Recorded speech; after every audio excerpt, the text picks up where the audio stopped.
Thank you and welcome to the show today. The topic this morning is R.H. Boyd and his times, and we're fortunate to have with us to talk about the founder of the National Baptist Publishing Board, R.H. Boyd, Dr. Bobby Lovett. And Dr. Bobby Lovett is the author of a book dealing with the Boyd family called How It Came to Be. And of course, Dr. Lovett, let me welcome you to the show this morning. Well, thank you, Dr. Haney, and I appreciate being on your show again. And to tell you, Dr. Lovett, how many times we've had you and how appreciative we are of you to take the time to come by and to talk to us about some of the many books that you've published over the last several years. And I think one of the books that we're dealing with today has to do with the Boyd family. That is correct. The family that established the National Baptist Publishing Board. And of course, the individual that we're concerned with this morning immediately is R.H. Boyd, the founder of that particular family. But before we talk about the founding of that family, Dr. Lovett, let's have you to give our audience some statements in reference to your background, education, and some of the things, and perhaps to say something about some of the many books that you've written outside of this most recent effort, How It Came to Be, dealing with the National Baptist Publishing Board. Let's talk about it from that perspective. Yes.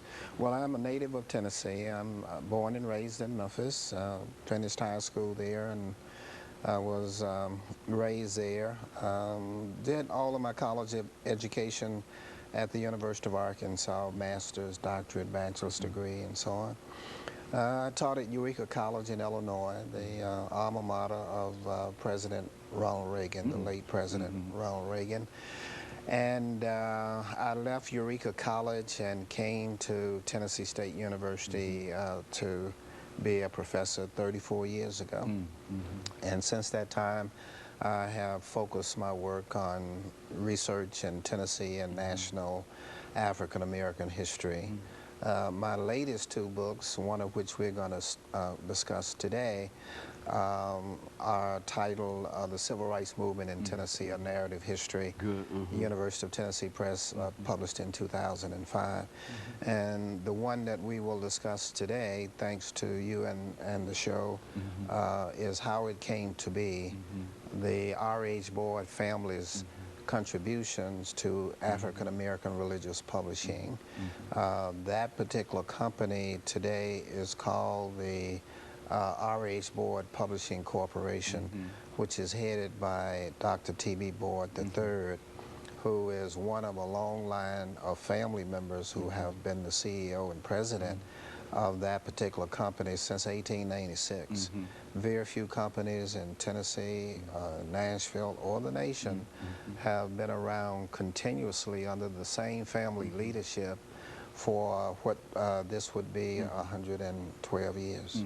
You know, Dr. Lovett, I was concerned about this book in the sense that you're dealing with an individual who came directly out of slavery, and yet in spite of all of the obstacles and all of the challenges, he was able to somehow create not only a publishing company, but he was also able to become involved in banking. As a matter of fact, I understand he had something to do with Citizens Bank. Let's talk about that individual and his times, R.H. Boyd, coming out of slavery, able to do these things. The individual is Richard Henry Boyd, and Richard Henry Boyd was born a slave in 1843 in Mississippi.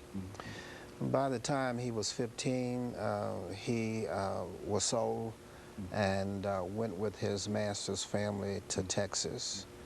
At the end of the Civil War in 1865, he learned to read and write. He was a cowboy. He worked, you know, rustling cattle. I'm not rustling cattle, but rounding up cattle. All right, good, very good. Cattle like any other cowboys did. And they might have done a little rustling too, Dr. Lovett. Go on, very Doing good. that hard work, you know, out on the great Texas plains and out in East Texas where he grew up. And he got married in 1869. His wife died. He remarried. And they went on to raise quite a family of children, and he went to school to learn more at Bishop College in Texas, and then of course he was ordained as a minister and helped to do a lot of organizing of Black Baptist associations in Texas, where there were few right after slavery. So he was one of the early leaders, and most people at that time, remember, were former slaves like he was. But he was a brilliant man.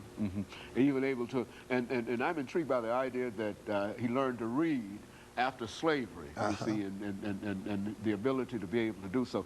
And of course, let me make preparation, Dr. Lovett, for our first commercial break, after which time we'll come back and talk about some of the other activities and members that R.H. Boyd, as well as other members of the family, became involved in. And of course, we'll be back with our audience following this very, very short commercial break.